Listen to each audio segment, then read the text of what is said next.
الحمد لله نحمده ونستعينه ونستغفره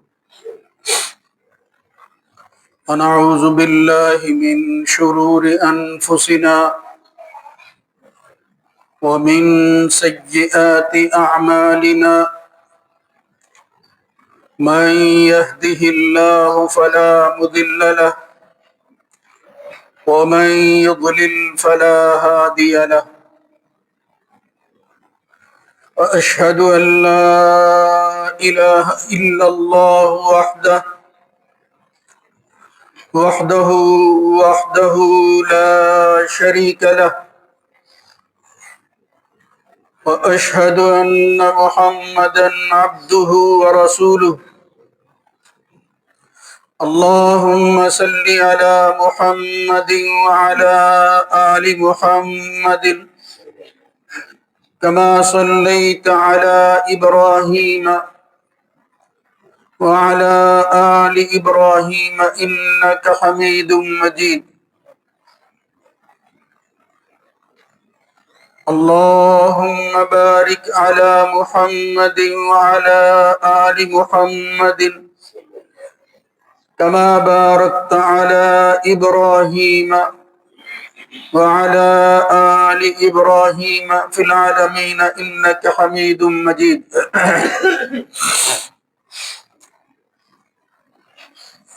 أما بعد فإن خير الحديث كتاب الله وخير الهدى هدى محمد صلى الله عليه وآله وسلم وشر الأمور محدثاتها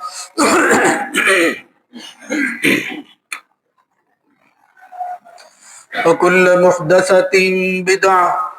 وكل بدعة ضلالة وكل ضلالة في النار ورب أعوذ بك من همزات الشياطين من همزه ونفخه ونفثه يا أيها الذين آمنوا اتقوا الله حق تقاته ولا تموتن إلا وأنتم مسلمون يا أيها الناس اتقوا ربكم الذي خلقكم من نفس واحدة وخلق منها زوجها وبث منهما رجالا كثيرا ونساء واتقوا الله الذي تساءلون به والأرحام إن الله كان عليكم رقيبا يا أيها الذين آمنوا اتقوا الله وقولوا قولا سديدا يصلح لكم أعمالكم ويغفر لكم ذنوبكم ومن يطع الله ورسوله فقد فاز فوزا عظيما رب اشرح لي صدري ويسر لي أمري واحلل عقدة من لساني يفقه قولي رأيت الناس يدخلون في دين الله أفواجا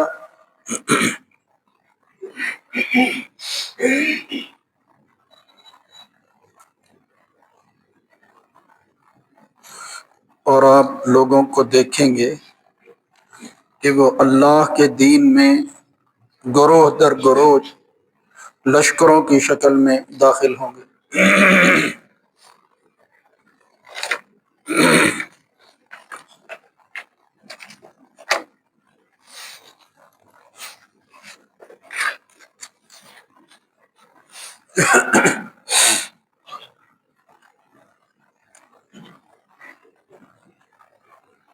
اللہ رب العزت کی حمد و ثنا کے بعد درود و سلام سید الرسل سید ولد آدم جناب محمد الرسول اللہ صلی اللہ علیہ وآلہ وسلم کی ذات گرامی پر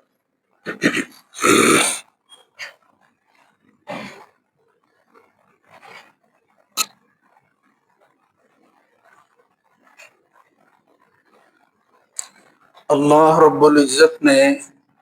انسانوں کی ہدایت کے لیے جو سامان کیے ہیں ان میں ایک چیز کتابوں کا نزول ہے جو ہمارے ایمان کا لازمی جز ہے. اس کو ماننا وہ ایمان کے لیے ضروری قرار دیا گیا ہے. اس کے تحت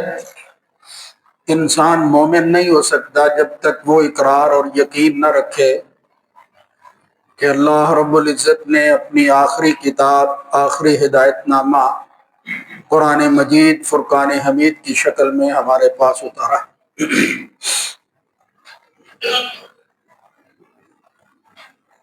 یہ چونکہ اللہ کا آخری پیغام تھا، آخری ہدایت تھی،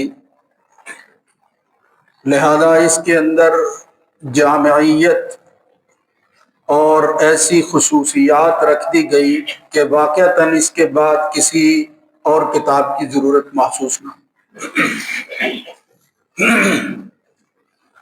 اس کے معنی، مفاہیم غیر زبان کے لوگوں کے لیے بالخصوص اور اہل زبان کے لیے بالعموم وہ بڑی اہمیت کے حامل ہیں. ظاہر ہے کہ جب یہ کتاب اللہ کی طرف سے آئی ہے، اس کو سمجھنا، اس کے مفاہیم پر غور کرنا، اس میں بیان کردہ چیزوں کے حوالہ سے تدبر، تفکر، اس کو زندگی کا حصہ بنانا، یہ مسلمان کے لیے بہت ضروری ہے. کوئی بھی دانا آدمی اس کا انکار نہیں کر سکتا کہ اگر کوئی چیز جو ہے اس کے ساتھ انسٹرکشنز شامل نہ ہوں تو وہ اپنا کام صحیح طور پر انجام نہیں دے سکتا. لہذا یہ جو ہدایت نامہ ہمارے پاس آیا ہے، اس کے بغیر انسان کی یہ مشینری وہ ٹھیک سے کام نہیں کر سکتی. کچھ چیزیں وقت کے ساتھ جو ہے وہ چیلنج کے طور پر اس کے ماننے والوں کے لیے جو ہے وہ پیش آئی ہیں. ان میں سے ایک یہ ہے کہ جب اسلام اور اہل اسلام کا غلبہ عملاً ختم ہوا یا کم ہوا تو جو لوگ اس کی جگہ پر آئے، جنہوں نے اس سپیس کو فل کیا اور وہاں اپنا اقتدار، غلبہ، اختیار استعمال کیا، انہوں نے پھر اپنی مرضی بھی کی ہے. اور یہ ایسا جو ہے وہ ہوتا آ رہا ہے اور ایسا ہی ہونا چاہیے. اب اس وقت جو لوگ غالب ہیں وہ جب اس دین کے مقابلہ میں اپنی بات کرتے ہیں تو ان کے پیش نظر پھر وہ مفادات ہوتے ہیں جو وہ حاصل کرنا چاہتے ہیں، اور اپنے ماننے والوں کو مخالفین کو زیر کرنے کے حوالہ سے بتاتے ہیں کہ ان کی حقیقت کیا ہے، تاکہ کوئی شخص جو ہے وہ ان کی طرف جو ہے وہ مائل نہ ہو جائے اور انہی کی مانتا رہے جس کے تحت وہ زندگی گزار رہا. تو جو چیز اس وقت ماڈرن زمانہ میں ہمارے پیش نظر ہے یا جس کا سامنا یا چیلنج کے طور پر جو بات مسلمانوں کو درپیش ہے وہ ہے ٹرمینالوجی، اصطلاحات. چیزوں کا معنی، مفہوم بیان کرنے کے ساتھ اب عملاً اس کو کیسے لیا جا رہا. تو اس نئے زمانے دور کے اندر چیزوں کو اس طرح لیا جاتا ہے یا لوگوں کو مجبور کیا جاتا ہے کہ اس طرح لیں جس طرح وہ صاحب اقتدار اور غالب قوم میں اس کو لے رہی. ان میں سے ایک معاملہ، ایک مسئلہ اور ایک ایشو جو مسلمانوں کے سامنے ہے وہ ہے سیاست کا معاملہ. سیاست یہ لفظ جو ہے اگرچہ قرآن مجید میں استعمال نہیں ہوا مگر نبی کریم صلی اللہ علیہ وسلم کی حدیث میں اور پھر اس کے مفہوم اور معنی کے اعتبار سے تاریخ، حدیث، قرآن، بے شمار چیزیں اس کے اندر موجود ہیں جس کو ہم عام طور پر سیاست کہتے ہیں. اب یہ بات ممبر پر بیان کرنا، سننے والا فوری طور پر جو ہے جو ریئیکٹ کرتا ہے وہ یہ کہ ممبر سے اس طرح کی بات کا ہو جانا اور پھر ہمارا سننا، یہ کوئی اچھی بات نہیں ہے۔ یعنی سیاست کا ممبر و محراب کے ساتھ کوئی تعلق نہیں، اور یہ فیصلہ کرنے والے بیچارے غلط بھی نہیں ہیں، ٹھیک پہنچے ہیں کہ جس طرح جو کچھ ہم نے اس کے ساتھ کیا ہے، سیاست اور سیاست کے نام پر اہل سیاست نے اس کو جہاں تک پہنچا دیا ہے، یہ اب اس طرح کی مذموم چیز ہے کہ ممبر و محراب سے اس کا تذکرہ اچھا نہیں لگتا، اور ہم یہ سمجھتے ہیں کہ یہ کوئی دنیا داری ہے۔ دنیا داری سے مراد وہی سوچ ہے کہ ہر چیز کو اس طرح پرکھو جس طرح ہم چاہتے ہیں، حالانکہ مومن مسلمان کی زندگی وہ دین اور دنیا میں تقسیم نہیں ہوتی، اس کی تفریق نہیں ہے۔ یہ بھی بہت بڑا ہمارے ساتھ ہاتھ ہوا ہے، ظلم ہوا ہے کہ ہم اس کو قبول کر چکے ہیں، یہ دین ہے، یہ دنیا ہے، الگ الگ رکھو بھائی۔ نہیں، اگر مسلمان اور مومن نے اپنی دنیا کو الگ رکھا تو اس کا مطلب اس نے دین کو سمجھا نہیں ہے یا اس کو اختیار نہیں کیا۔ مسجد، معبد، عبادت گاہیں، یہ جو کچھ سکھاتی ہیں، جو تعلیم اور تربیت ان کو ملتی ہے، اس کو اپلائی کرنا یہ دنیا کے اندر جا کر، یہی تو دین ہے۔ اس کو نہیں سمجھ سکے ہم۔ تو میں نے یہ جو آیت اس وقت آپ کے سامنے پڑھی تھی، سورہ نصر کی آخری پارے کی آخری صورتوں میں سے ایک ہے۔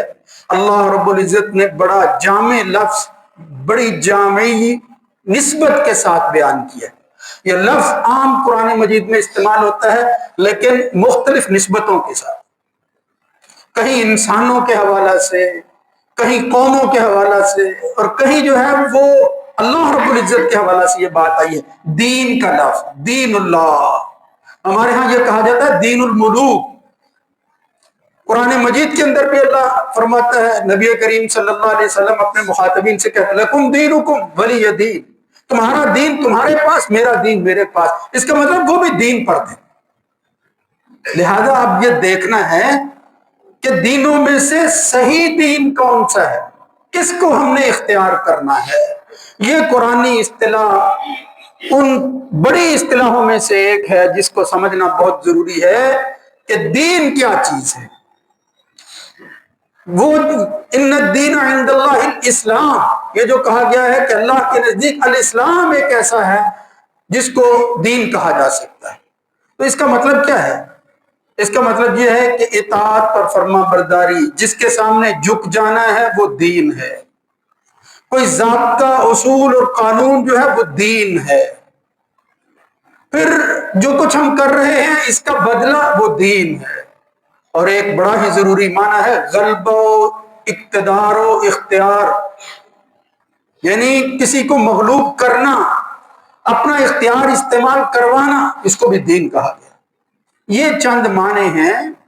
لہذا انہی معنوں پر بھی اکتفا نہیں کرنا، ان سب کا خلاصہ جو ہے، اور پھر ان سب پر جو ہے وہ لفظ استعمال جو کیا گیا، وہ چاروں چیزیں جس میں آ جاتی ہیں اس کو بھی دین کہا گیا۔ قاتل الذین لا یؤمنون باللہ ولا بالیوم الآخر ولا یحرمون ما حرم اللہ ورسولہ ولا یدینون دین الحق، وہ دین پر چلتے ہیں مگر دین حق پر نہیں چلتے۔ من الذین اوتوا الکتاب حتی یعطوا الجزیۃ عن ید وہم صاغرون وقاتلوہم حتی لا تکون فتنۃ ویکون الدین للہ، دین ہونا چاہیے مگر کس کے لیے؟ اللہ کے لیے۔ لقد صدق اللہ رسولہ الرؤیا بالحق لتدخلن المسجد الحرام، آگے اگلی آیت میں هو الذی ارسل رسولہ بالہدی ودین الحق۔ دین تو سارے ہیں، سب کہتے ہیں ہم دین پر ہیں۔ ویسے بدقسمتی ہے ہمارے ہاں یہ اتنی خوبصورت چیز، اب ہمارے علاقوں کے اندر وہ جو کم تر لوگ پہلے جو ہے وہ اس طرح اسلام کی طرف مائل نہیں ہوتے، جب ان کا رجحان ہو جاتا ہے تو کہتے ہیں یہ دیندار ہو گیا ہے۔ یعنی آپ اندازہ کریں کہ کتنا ظلم کیا ہے ہم نے، یہ دیندار ہو گیا ہے، مطلب اب اس کا کوئی تعلق نہیں ہے، یا یوں سمجھ لیجئے کہ اب یہ مسجد میں جانے کے قابل ہو گیا ہے۔ کہنے کا مطلب یہ ہے کہ اس دین کو ہم نے دوسروں کی طرح تقسیم کر کے دھرم سمجھا، مذہب۔ قرآن مجید میں یہ لفظ اللہ نے مذہب بالکل استعمال نہیں کیا۔ آج ہماری شناخت آئیڈینٹی کے اندر یہ ریلیجن کیا ہے؟ اسلام۔ مطلب کیا ہے ریلیجن؟ مطلب مذہب۔ دین کا تصور جو ہے اس کو نکال دیا گیا، اس سے دور رکھا گیا، اس لیے کہ اس کے اندر وہ کچھ بیان کیا گیا تھا کہ جس کے اندر یہ جو اس وقت غالب قومیں ہیں ان کو کہا گیا کہ تم اس قابل نہیں ہو کہ اس اللہ کی زمین پر حاکم بن کر رہو۔ اس زمین پر جو اللہ کی زمین ہے، اگر حاکمیت کسی کی چل سکتی ہے تو وہ اللہ کی چل سکتی ہے۔ حاکم مطلق، سوورن اتھارٹی، سپریمیسی کسی کی اگر ہے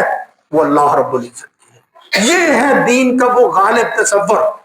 وہ اقتدار والی بات، وہ جس کو میں شروع میں کہہ رہا تھا سیاست، جس سے جو ہے وہ مسلمانوں کو اور مذہبی لوگوں کو جو ہے وہ دور رکھا گیا۔ بھئی یہ بات نہیں کرنی، اور اس کی تقسیم کر کے آج آرٹیکل چھپتے ہیں، پولیٹیکل اسلام، سیاسی اسلام، اور پھر کہیں کہا گیا یہ ٹرکش اسلام ہے، یہ عربک اسلام ہے، اور تقسیم کر دو ان کو کسی طرح۔ وہ جو ان کے اندر وحدت کا تصور ہے، وہ جو دین کو سمجھنا تھا، وہ پارا پارا کر دو، اور یہ کہہ دیں کہ یہ ترکی والوں کا نظام ہے، یہ عربی اس طرح کرتے ہیں، مسلمان ہو اور وہ ترک اور عرب کے اندر تقسیم ہو، یہ کیسے ہو سکتا ہے؟ تو وہ دین کو نہ سمجھنے کی وجہ سے ہے، اور پھر اس کی ناسمجھی وہ ہمیں یہاں تک لے آئی، اور نتیجہ یہ نکلا کہ یہ کہا گیا بھئی سیاسی کام، یہ غلبے و اختیار والا کام وہ مسلمانوں کا کام نہیں ہے، اسلام اس کی طرف دھیان نہیں دیتا۔ یہ کرنے والا کام ہے وہ جو کر رہے ہیں، وہ جو کچھ کر رہے ہیں، جس طرح وہ ظلم کر رہے ہیں ہم اس کو قبول کیے ہوئے، ان ظالموں کے ظلم کو قبول کرتے ہیں، اور اسی وجہ سے سب کو معلوم ہوتا ہے کہ یہ جو ہمارا صاحب اقتدار بندہ ہے یہ ظالم ہے، ہم دل سے اس کی عزت نہیں کرتے، ہمیں معلوم ہوتا ہے وہ بھی مفاد پر ہے، ہم بھی وقتی مفاد یا ڈر کی وجہ سے اس کی عزت کر رہے ہیں۔ حالانکہ جب دین والے لوگ دین پر سیاست کی جائے تو اپنی جان سے زیادہ اگر کسی سے محبت کی جاتی ہے تو صاحب اقتدار حکمران سے کی جاتی ہے۔ یہ دین کی ناسمجھی ہے، اس سیاست کو دور رکھنا ہے تاکہ یہ تانا بنا کر پیش کر دیا جائے، اور پھر خود ہی تنظیمیں بنائی جائیں داعش وغیرہ کے نام سے، جس سے کہا جائے یہ سیاسی اسلام والے لوگ جو ہیں یہ ظالم متشدد ہوتے ہیں، یہ ظلم کرتے ہیں، یہ انسانوں کو مارتے ہیں، لہذا سیاسی اسلام کی بات نہیں کرنی۔ بھئی آپ جتنے چاہیں صوفی خانے کھول لیں، وہاں جو ہے وہ محفلیں میلادوں کی کریں، اور پھر جو ہے وہ آپ مسجدوں کو بھر دیں، اس سے ان کو کوئی فرق نہیں پڑتا۔ تبلیغ کے لیے جو ہے وہ ساری دنیا میں پھرے، آپ کو ویزے لگا دیں گے۔ اقتدار کی بات نہ کریں، یہ نہ کہیں کہ حاکمیت بھی یعنی حکم بھی اللہ کا چلنا ہے اور اس کی ہدایت رسول دیں گے، یہ بات نہ کرو۔ اللہ کی حاکمیت اور اس کے حاکم نبی اور رسول، اور پھر اس کے بعد ان کے نائب، یہ بات نہ کرو، اس کو ہم قبول کرنے کے لیے تیار نہیں ہے۔ حکم ہمارا چلے گا۔ اللہ رب العزت فرماتا ہے وَلْيَحْكُمْ أَهْلُ الْإِنْجِيلِ بِمَا أَنزَلَ اللَّهُ فِيهِ، حکم اللہ کا چلتا ہے، وہ انجیل کے لوگوں کے لیے، اہل انجیل کے لیے جو ہے وہ انجیل بنیاد بنے گی۔ وَلْيَحْكُمْ أَهْلُ الْإِنْجِيلِ بِمَا أَنزَلَ اللَّهُ وَمَن لَّمْ يَحْكُمْ بِمَا أَنزَلَ اللَّهُ فَأُولَٰئِكَ هُمُ الْفَاسِقُونَ۔ اگر حاکمیت جو ہے وہ کسی اور کے ساتھ اور سپرد میں کر دی گئی تو پھر فسق ہے، گناہ ہے، جرم ہے، یہ کوئی نیکی نہیں۔ فیصلے تم کرواتے رہو، جرم کرتے رہو۔ نبی کریم صلی اللہ علیہ وسلم کو کہا وَأَنزَلْنَا إِلَيْكَ الْكِتَابَ بِالْحَقِّ مُصَدِّقًا لِمَا بَيْنَ يَدَيْهِ مِنَ الْكِتَابِ وَمُهَيْمِنًا عَلَيْهِ۔ اس کو جو ہے وہ کسی مردے کے بخشوانے پر جو ہے وہ نہیں پڑھنا، وہ قبرستانوں میں جا کر پڑھو نہیں، اور یا پھر جو ہے وہ تلاوت کرتے رہو، جھومتے رہو، بہت خوبصورت قاری صاحب پڑھتے ہیں، اس لیے نہیں، اس کا نفاذ کرنا ہے، اس کو زندگی کا حصہ بنانا ہے۔ زندگی ایمان کی اگر گزارنا چاہتے ہو تو اس کے بغیر نہیں ہوگی۔ یہ ہے وہ سوچ جو سیاست کا تانا دے کر پہلے اس سیاست کو گدلا کیا، گند ڈالا اس کے اندر جمہوریت کے نام سے، لوگوں کی آزادی کے نام سے، اور پھر لوگوں کو متنفر کر دیا کہ وہ اس قابل نہیں ہے کہ اللہ کے ساتھ اس کی نسبت کی جائے۔ حالانکہ محمد الرسول اللہ صلی اللہ علیہ وسلم فرماتے ہیں، صحیح بخاری مسلم کی روایت ہے، کیا ارشاد فرمایا رسول اللہ صلی اللہ علیہ وسلم کا، فرمایا کانت بنو اسرائیل انبیاء بنی اسرائیل، تسوسہم کان بنو اسرائیل تسوسہم الانبیاء، بنی اسرائیل زمانے کے لوگ، یعنی وہ جو بڑی قوم ہو گزری ہے تم سے پہلے، یہودی کہنے والے، اپنے آپ کو عیسائی کہنے والے، یہ بنو اسرائیل تھے، اس سے سب سے زیادہ اللہ نے قرآن مجید میں ان کا تعارف کروایا ہے۔ فرمایا کان بنو اسرائیل تسوسہم الانبیاء، بنی اسرائیل کی سیاست وقت کے نبی کرتے تھے، انبیاء کا کام ہے، انبیاء کا یہ تو کلما ہلک نبی خلفہ نبی، ایک نبی گزر جاتا دوسرا نبی جو ہے وہ سیاست کرتا، سیاست کی جگہ پر سائنس ہوتا، سیاستدان بنتا۔ اب یہ سیاست کیا ہے جو نبی کرتے تھے، ہم نے جو ہے اس کو بڑا محدود کر لیا ہے، حالانکہ یہ اتنی وسعت والی چیز ہے کہ اس کے لفظ سے ہی معلوم ہوتا ہے۔ ایک روایت آتی ہے صحیح مسلم کے اندر، جناب اسماء بنت ابی بکر بیان کرتی ہیں اپنے گھر کے حوالے سے رضی اللہ تعالیٰ عنہ، وہ کہتی ہیں کنت اخدم الزبیر رضی اللہ تعالیٰ عنہ، میں زبیر اپنے خامد کی جو ہے وہ خدمت کرتی، خدمت البیت، گھر کی خدمت جس طرح خواتین کیا کرتی ہیں۔ وکان لہ فرس، اس کا ایک گھوڑا تھا، اسوسہ، جس کے ساتھ میں سیاست کرتی تھی۔ کیا مطلب ہے؟ یعنی اس کا لحاظ رکھتی، اس کی پرورش کرتی، آگے بلکہ لفظ آ رہے ہیں احتش لہ واسوسہ، میں اس کا اتنا خیال رکھتی، دیکھ بھال کرتی اس کی، اس کا چارہ جو ہے اس کا انتظام کرتی۔ اس خدمت ما من شیء اشد علی من سیاست الفرس، گھوڑے کی سیاست سے بڑھ کر کوئی مشکل کام جو ہے اس گھر میں میرے پاس نہیں تھا۔ یہ بار بار لفظ آ رہا ہے، کیا سمجھایا گیا؟ یہ والی حکمران بالکل اسی طرح جس طرح خادم خدمت کرنے والا سائنس وہ گھوڑے کی خدمت کرتا ہے، اس سیاستدان حاکم کا کام وہ اپنی رعیت اور مخلوق کی اسی طرح خدمت کرنی ہے جس طرح وہ کر رہا ہے، خادم بن کر خدمت کرنی ہے، اس کا کام تو یہ ہے۔ اس نے حاکم بن کر ظلم نہیں کرنا، اپنے وہ حکم نہیں چلانے جس کی وجہ سے ہم بول نہ سکیں، بس جو کچھ میں کہہ رہا ہوں اس کو حرف آخر سمجھو، ایسا نہیں ہے میرے بھائیو۔ یہ بہت ضروری بات تھی تاکہ وہ معاملات جو دین نے، قرآن و سنت نے، سیاست، خلافت، اس تقدس کے حوالہ سے ہمارے سامنے رکھے ہیں، ان کو سمجھا جا سکے کہ مسلمانوں کا عروج کیا تھا، کب جو ہے وہ غالب تھے اور کس وجہ سے غالب تھے۔ کیا کثرت تعداد تھی کہ بہت زیادہ نمازیں اور تہجد پڑھا کرتے تھے، یہ وجہ تھی یا کوئی اور وجہ تھی؟ وہ یہی سیاسی غلبہ، اقتدار، اختیار، حکم چلتا تھا۔ وہ جو ہم کہتے ہیں 22 لاکھ مربع میل کا حاکم،